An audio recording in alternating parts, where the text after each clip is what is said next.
that day, I decided I'm going to work so hard that even those who went to better schools than me, I'll make sure by the time I finish, I'm going to finish them. So I discovered that actually it's just about determination. If you are really determined and focused on what you want, if you really want to make something a priority, you make. Do you know why people take planes? Like this person who took a plane from JKA to USA. This fellow took this plane to USA. Why? Because the airline has made it a priority to ensure that you reach your destination. If reaching your destination was to be or to have the same chance as your bag, you will not take a plane. You know, you can reach USA minus your bag. You are told sorry. In the process of connecting flights, your bag was left behind or was misdirected. And that bag will reach you maybe after a day or two. It happened to me once. So, because the airlines have made it a priority that the passenger arrives at his or her destination, people arrive and people have trust. So it's up to us now to also make it a priority. What do we want in life? As a principal, what do you want in that school? Once you make it a priority, things will just work out. So from there, when I went to boys secondary school and I concentrated there, when I was in Form 4, that's when we used to select Form 5. And I remember, allow me to mention one teacher, maybe somebody may know. It was a Mr. Kilele, who comes from Sagara. Oh, you can't hear, sorry. So Mr. Kilele comes from Sagara. He was my teacher, Swahili teacher. And for those who are taking history, we taught history. And I remember as we were selecting school Form 5, I selected Alliance. This guy put me down. He told me, who always the other one? Because he told us that 6 windows away now. I felt bad. What is all this? What is this guy insinuating? Then there was another teacher, Mr. Matenga. Yeah, Matenga was teaching me mathematics. That man was good in mathematics. He told me, no, don't worry. There is a school here known as the Taveta school. I did my GP there from Kenya Science. It's a good school. I went there. I had done physical science. When I reached there, I was supposed to do NPC. Mathematics, physics, chemistry.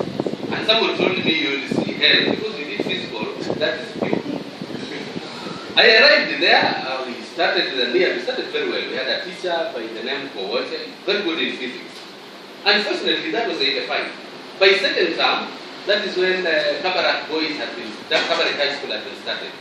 So Kabarak took a teacher, physics teacher from Alliance, and Alliance came to the assistant and were told, just check out the whole country.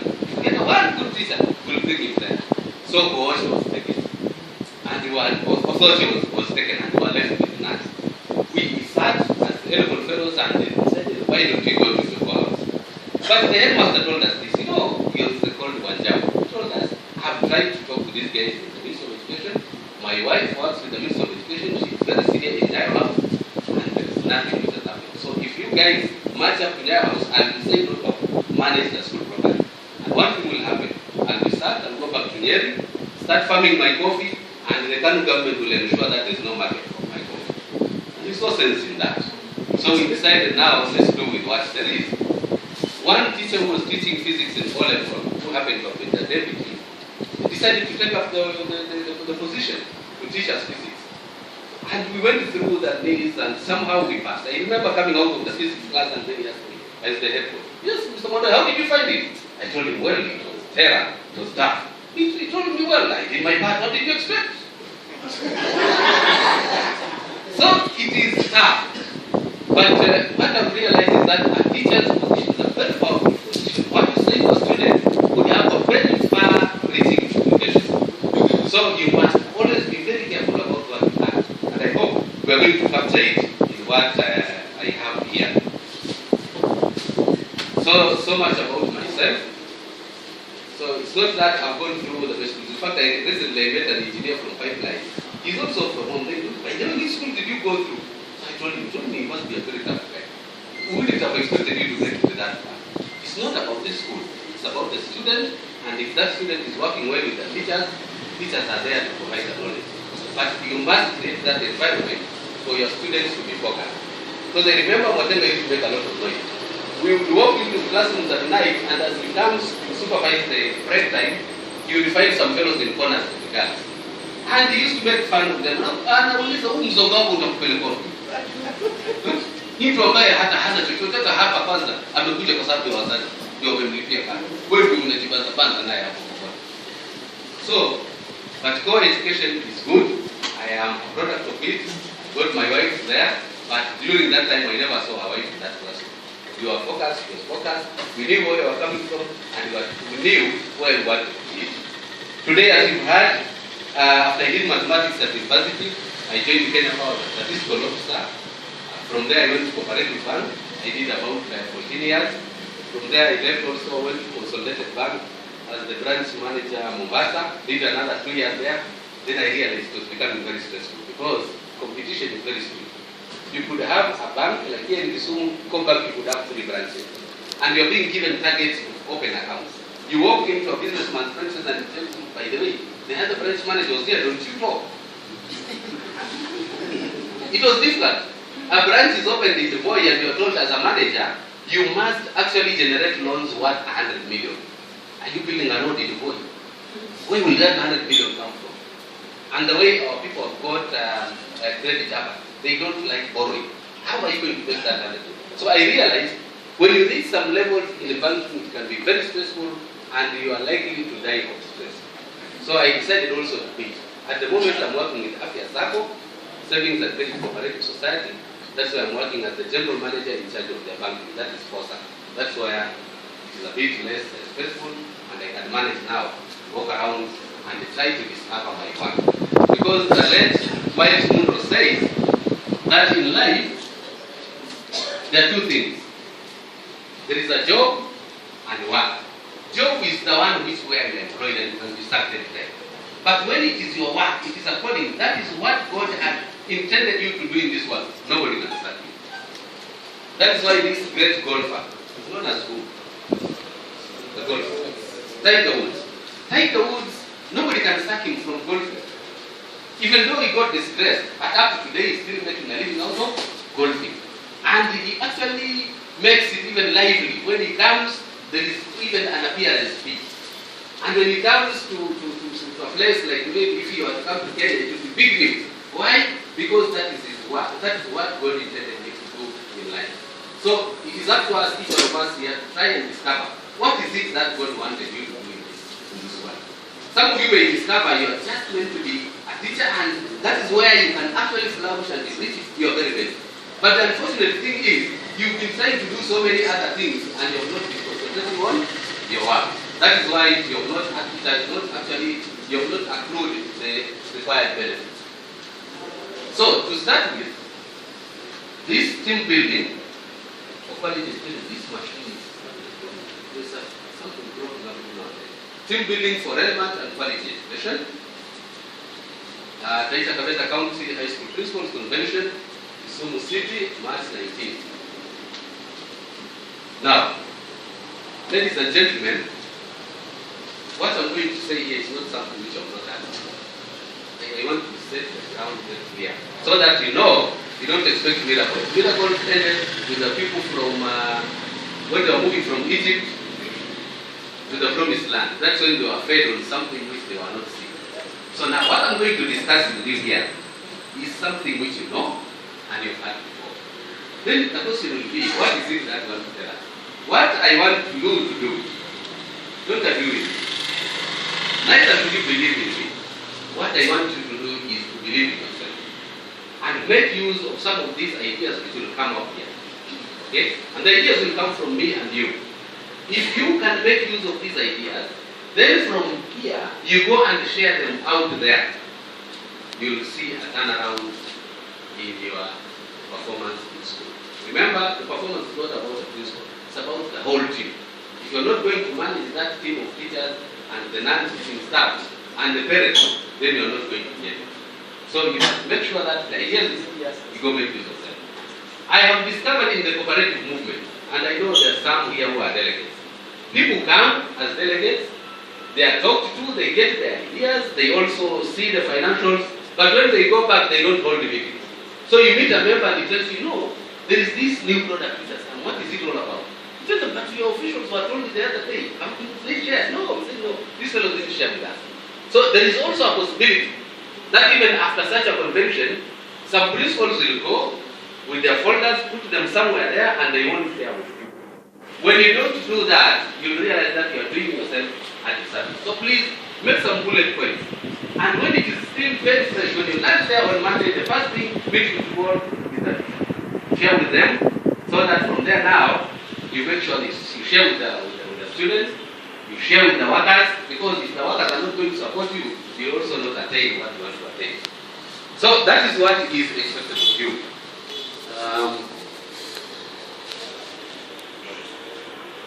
Now, building effective teams. For you to build effective teams for quality education, you will require faith. That faith is the substance of things hoped for. Without faith, you cannot win. So you require faith. For faith is the substance of things hoped for, and it is also the oil that takes the friction out of living. Without that faith, the friction is so hard that you may not make it. So you require faith. And in most cases, God gives you opportunities wrapped as problems. If you are not ready to confront problems, you will never discover what God has given for you. Because it won't just come. As I'm saying, those surprises from God, they won't come. They are no more. But they'll come camouflaged, cleverly camouflaged as challenges and problems. Like you get a teacher who has just come out of college and the fellow is full of ideas. I think we can do this, I think we can do this. If you are an impatient principal, you tell him, no, give us a break. You know we have been here. We know what happened. No. Be a listening person at the detriment of being seen to be just too what? Like a sponge, you're absorbing so much. Because you're never too old to learn, neither are you too young to teach. So let's take that into consideration and we'll find life very easy.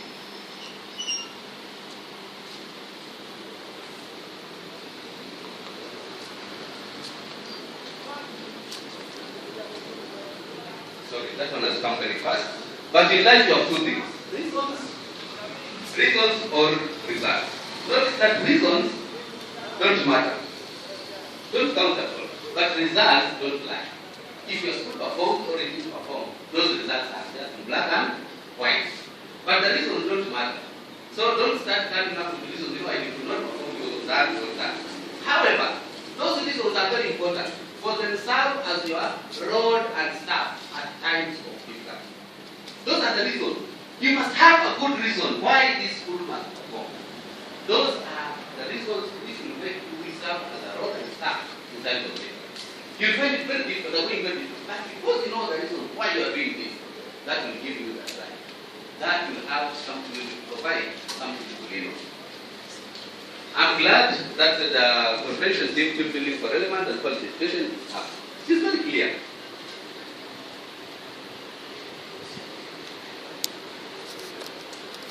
It is very clear.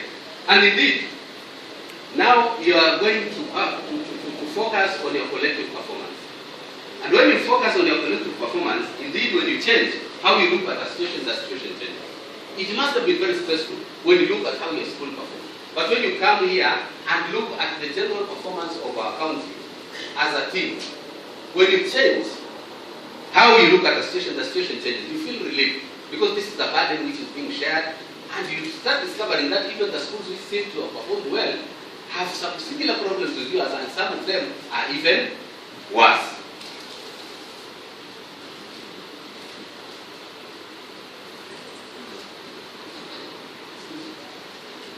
Maybe you can call that the administrator so that they can remove these things.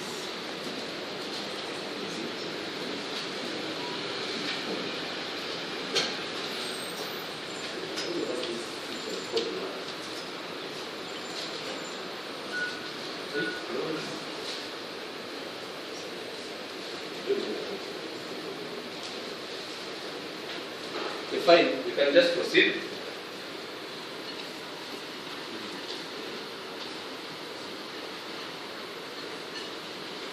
So from this symposium, it must be very abundantly clear what change you want to make in life for you to be able to attain what you want.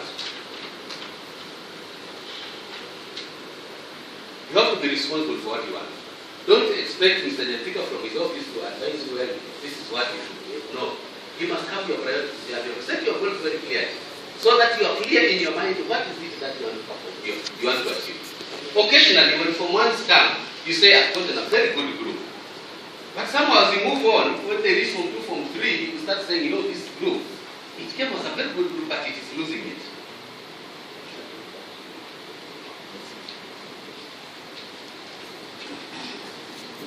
So you must be clear what changes you want to make in your life to attain that which you desire, which is godly, and that which will position you in a positive side of history.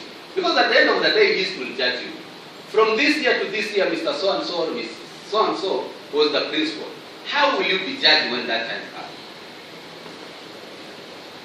Remember, history is being read, and it is being made now by those who are willing to fail their way to success.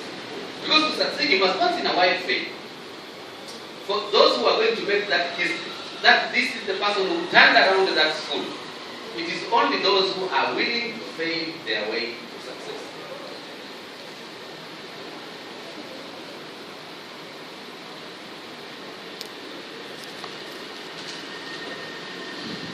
So what we've discovered is that most people go through life as volunteer people.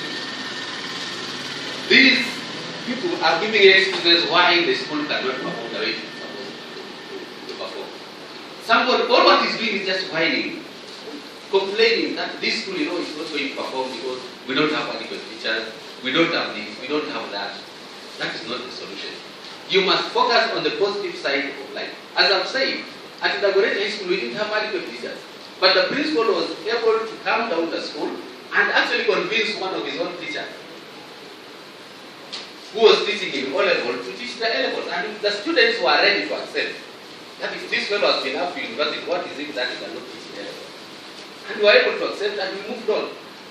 So let's stop that culture of actually complaining that we don't have adequate teachers. Show me a school in Kenya which has adequate teachers. There is none. Because even in Alliance, there are teachers who have been supported, who are being supported by the board of management. They have decided, well, we are going to raise funds so that this school is able to get additional teachers to be teaching.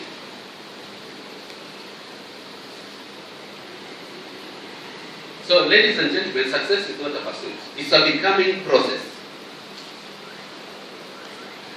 What you will pursue will always elude you. You remember those days when you are younger. You want to pursue a certain lady, certain man. For the ladies, you want to pursue a certain young man. But it will always seem very elusive. So success, just like that time of teenage, is not a pursuit. It is a becoming process. Because if you pursue it, it will always elude you. Success, they say, is not earned or owned. You cannot say, now I own success. Neither can you say, now that my school made it, now I am there, I have arrived. It will always be like that. No. Success is rented, and the rent is due every day. The day you fail to pay that rent, that is the day when you are starting to go down. So remember, success is rented, and the rent is due every day. You must pay your dues. If you are not paying your dues, it's not going to work.